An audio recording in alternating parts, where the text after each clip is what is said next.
अस्सलाम वालेकुम, मेरा नाम डॉक्टर इकरा हमीद। आज इस टॉपिक के ऊपर मैं डिटेल में वीडियो बनाऊंगी। वो ये है कि नॉर्मल डिलीवरी के बाद आपको बेल्ट लगानी चाहिए कि नहीं लगानी चाहिए। वीडियो शुरू करने से पहले मेरी तमाम लोगों से रिक्वेस्ट है कि जो लोग भी मेरी वीडियो को देख रहे हैं काइंडली मेरे चैनल को सब्सक्राइब करें। इसके अलावा वीडियो को लाइक भी किया करें और कमेंट बॉक्स में कमेंट करके भी बताया करें कि मैं मजीद किन टॉपिक्स के ऊपर वीडियोस बनाऊं।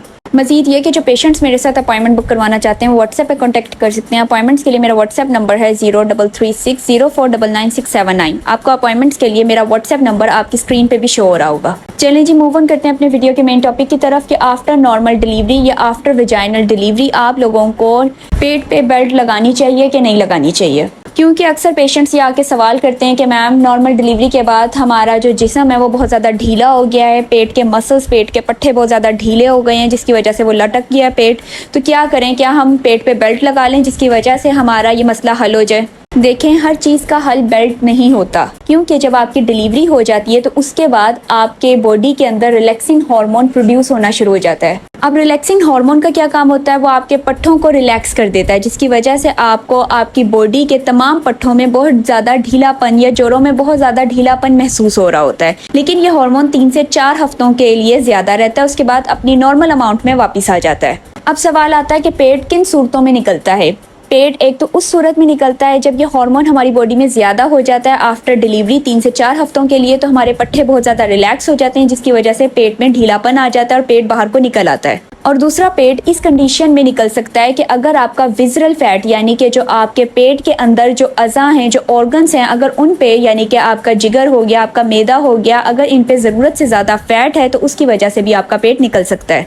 अगर तो आपका पेट इस वजह से निकला है कि आपके रिलैक्सिंग हार्मोन डिलीवरी के बाद ज़्यादा हुआ था जिसकी वजह से आपके मसल्स जो थे उनका ढीलापन आ गया और आपका पेट निकल आया है, तो इसके लिए अगर आप बेल्ट का इस्तेमाल करते हैं तो उससे क्या होता है, जो आपके पेट के मसल्स ने अपनी टोन खुद बनानी थी, अपनी स्ट्रेंथ खुद बनानी थी कि जिससे वो अपने पेट के मसल्स को, जो पट्टे हैं पेट के, उनको स्ट्रॉन्ग कर सके, तो वो अपनी टोन खुद से नहीं बना पाएगा क्योंकि उसको मसनूई सहारा मिल जाएगा बेल्ट का। जिसकी वजह से क्या होगा, जब आप बेल्ट बाद में उतार देंगे तो आपका पेट ढीला हो जाएगा, उसके मसल्स ढीले होने की वजह से दोबारा पेट निकल आएगा। यानी कि वक्ती तौर पर तो बेल्ट लगाने की वजह से हो सकता है कि आपका पेट अंदर चला जाए क्योंकि उसको एक मसनूई सहारा मिल जाएगा, लेकिन जो पेट के मसल्स को खुद अपनी टोन डेवलप करनी थी वो नहीं कर पाएंगे, कैपेबल नहीं होंगे, इसलिए क्योंकि उनको मसनूई सहारा मिल गया। अब बाद में जब आप बेल्ट को उतार देंगे तो उससे क्या होगा कि आपके मसल्स इतने वीक हो जाएंगे कि बाद में खुद से पेट निकल आएगा।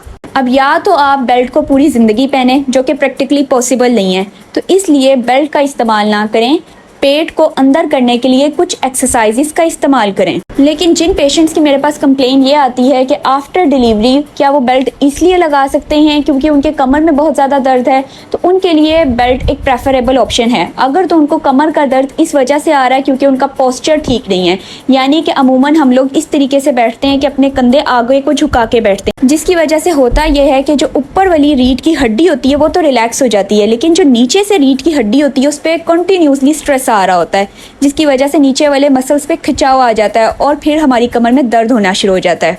अब क्योंकि जब हम पेट पे बेल्ट लगाते हैं तो आगे को कंधे झुकाना मुश्किल हो जाता है, हमारा पोस्चर करेक्ट हो जाता है और जो कमर का दर्द पोस्चर के ख़राब होने की वजह से आ रहा होता है वो ठीक हो जाता है। लेकिन अगर आपको आपकी कमर का दर्द इस वजह से आ रहा है क्योंकि आपकी बॉडी के अंदर कैल्शियम या विटामिन डी की कमी है, आपकी हड्डियां कमज़ोर हो गई हैं, तो फिर बेल्ट लगाने से वो मसला हल नहीं होगा, उसके लिए आपको सप्लीमेंट्स लेना पड़ेंगे।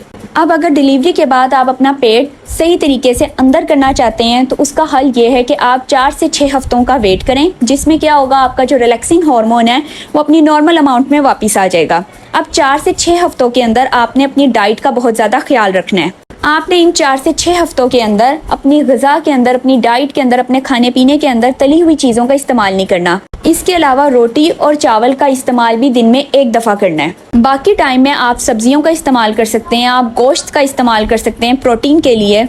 इसके अलावा जब डिलीवरी के बाद 4 से 6 हफ्ते ये गुजर जाएंगे तो उसके बाद आपने एक्सरसाइज शुरू कर देनी है। एक्सरसाइज किस तरीके से शुरू करनी है, उसमें आपने अपने पेट के मसल को अंदर की तरफ खींचना है, जितना मैक्सिमम आप अंदर को लेकर जा सकते हैं। और फिर अंदर की तरफ खींच के पेट को होल्ड करके रखना है इस पोजीशन में 60 सेकंड्स के लिए। और इस एक्सरसाइज को फिर आपने 10 से 15 दफ़ा रिपीट करना है। इससे क्या होगा, जो आपके पेट के मसल्स हैं, जो एब्डोमेन के पट्टे हैं, वो अपना टोन खुद से डेवलप करना शुरू कर देंगे, जिससे क्या होगा, आपका पेट खुद ब खुद अंदर जाना शुरू हो जाएगा। क्यों? क्योंकि पेट के मसल्स खुद से टाइट होना शुरू हो जाएंगे, उनकी स्ट्रेंथ डेवलप होना शुरू हो जाएगी और 2 से 4 महीनों के अंदर आपका पेट अंदर को चला जाएगा। लेकिन इस पूरे ड्यूरेशन के अंदर आपने अपनी सप्लीमेंट्स का बहुत ज़्यादा ख्याल रखना है, आपने वाइटामिन्स का इंटेक करना है, प्रोटीन का इंटेक करना है और इसके अलावा आपने सब्जियों और फलों का इंटेक करना है। मैं उम्मीद करती हूँ मेरी आज की ये वीडियो भी आपके लिए बहुत ज़्यादा इन्फॉर्मेटिव होगी। मज़ीद इन्फॉर्मेशन हासिल करने के लिए मेरे चैनल को सब्सक्राइब करें। तब तक अपना ख्याल रखें। अल्लाह हाफिज़।